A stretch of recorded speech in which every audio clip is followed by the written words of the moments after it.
c'est Thomas de la pépinière du fruitier. Dans cette vidéo, je vais t'apprendre à greffer en chip budding. C'est une greffe que j'ai réalisée ici cet été pour greffer tous mes porte-greffes qui feront des sions l'année prochaine. Donc je vais t'expliquer comment greffer en chip budding en partant de quel greffon choisir, comment les feuiller, et comment greffer et que faire après la greffe. Donc là, on va partir tout de suite sur qu'est-ce qu'un bon greffon. Donc un bon greffon pour greffer en chip, c'est un bois d'un an, enfin un bois de l'année, donc c'est un bois qui a commencé à pousser, là on est en 2022, donc qui aura commencé à pousser début 2022, à peu près au mois d'avril, et qui aura prolongé sa croissance tout l'été, et qui se sera outé au fur et à mesure de sa croissance. Donc là on voit ce qui est plus jeune, c'est très tendre, on peut le retourner presque, enfin on pourrait faire une boucle avec, et ce qui est plus âgé, ici, c'est beaucoup plus rigide, on ne pourrait pas le plier beaucoup, ça casserait. Donc, il faut un bois comme ça qui a commencé à bien s'aouter sur la longueur. On va le prélever en le coupant ici.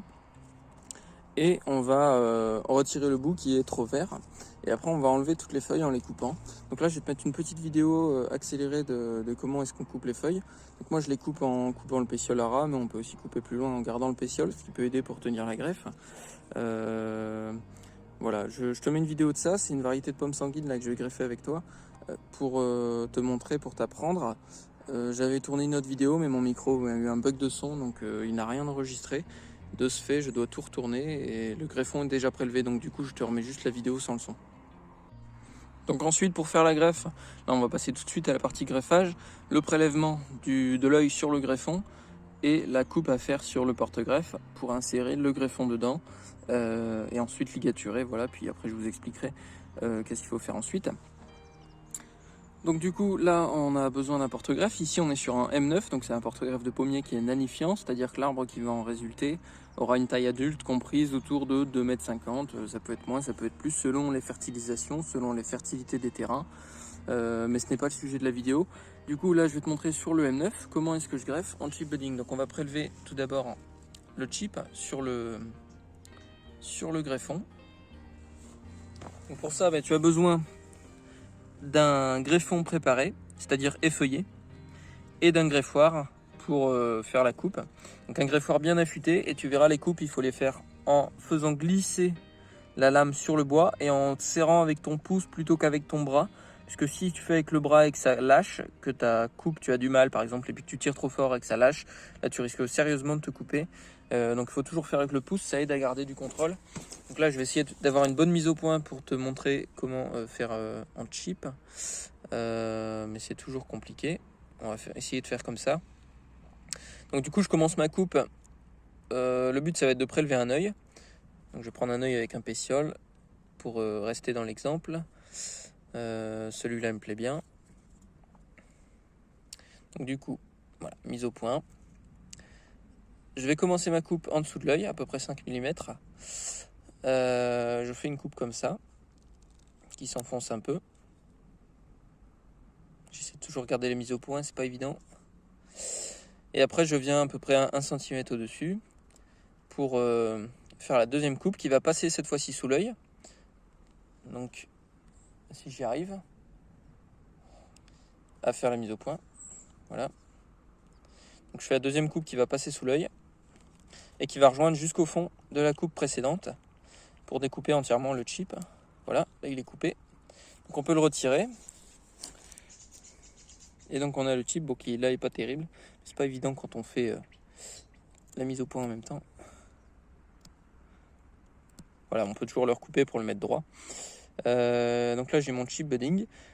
Donc ça fait à peu près, vous voyez, 2 doigts de haut. Et ce qu'il faut repérer dessus, c'est le cambium.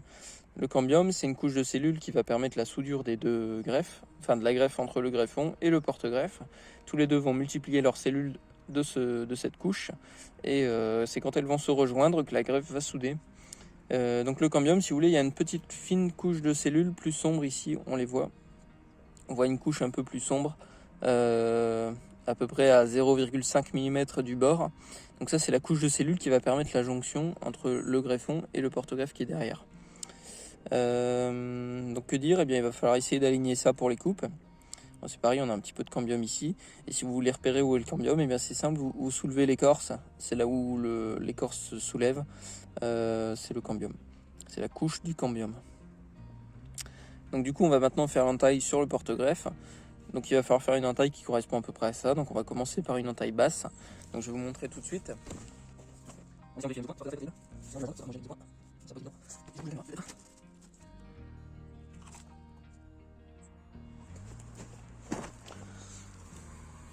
Voilà, ce sera mieux. Donc du coup je commence par une coupe. La coupe inférieure, et je suis à peu près à 20 cm du sol. Ici les arbres sont légèrement butés, alors il faut greffer un petit peu moins haut que 20 cm en partant d'ici. Donc du coup je vais me mettre ici, j'ai une zone à peu près lisse qui me permettra de mettre mon chip. Donc du coup on va faire la coupe. Donc on commence par l'entaille basse, à peu près de la profondeur de ça. Après on met le chip comme s'il était enfoncé dedans. Et on vient reprendre l'entaille à peu près à la même hauteur. Et on va redescendre comme pour la découpe du greffon jusqu'en bas de l'entaille précédente. Hop. Bien sûr, j'ai vraiment pas le meilleur porte-greffe. Hop. Et après, on vient insérer le chip à l'intérieur, on pousse jusqu'au fond. Et on va essayer de l'aligner à peu près avec le bord. Donc là, vous voyez, j'ai ce bord-là qui est parfaitement aligné. L'autre qui est à peu près bon, donc normalement c'est suffisant. Après j'irai vous montrer ce que ça donne une greffe prise, où on voit le cambium qui s'est multiplié, qui a été jusqu'à presque, qui ressort de l'arbre. Donc en fait même si on n'aligne pas parfaitement, c'est pas très gênant. Je pense que ça ne pénalise pas la reprise. Ce qu'il faut savoir par contre, c'est que le cambium, là j'avais dit qu'il était à 0,5 mm à peu près sur le greffon, bah là il est peut-être à presque 1 sur le porte-greffe, parce que la partie de cellule qui est extérieure sur le porte-greffe est un peu plus large que sur le greffon. Donc du coup sur certains arbres où c'est beaucoup plus marqué, je m'aligne pas avec l'écorce, mais je m'aligne un petit peu plus à l'intérieur pour être plus proche du cambium et faciliter et garantir aussi la reprise de la greffe. Donc ça c'est souvent le cas sur les fruits à noyaux qui ont tendance à faire des porte-greffes qui grossissent fort et vite, qui du coup sont gênants. Et donc du coup une fois que ma greffe est posée, je vais venir tout simplement prendre une ligature. Ici c'est du body tape, c'est un scotch qui ne colle que sur lui-même. Donc du coup je viens commencer la ligature en bas, et après je viens tout simplement remonter tout doucement pour ligaturer. Donc voilà, je ne passe qu'un coup sur l'œil et j'essaie de bien serrer tout partout ailleurs. C'est un scotch qui se rétracte un petit peu une fois qu'il s'est ressoudé sur lui-même. Donc du coup ça maintient très fortement les greffons, ce qui limite l'espace entre les deux cambiums, puisqu'on vient les coller le plus possible entre eux. Donc du coup ça va favoriser la reprise. Bon, maintenant que ça c'est fait, je vais aller vous montrer une greffe qui a été faite il y a 2-3 semaines, où on voit bien le cal qui recouvre, etc. On peut s'imaginer que la greffe est bonne, puisque le greffon est encore sain, il a l'air très vivant. Il y a une technique pour le savoir, il suffirait de le gratter et de voir s'il est vert. Et puis on voit tout simplement les cellules qui se sont multipliées du cambium, qui ressortent un peu de l'extérieur.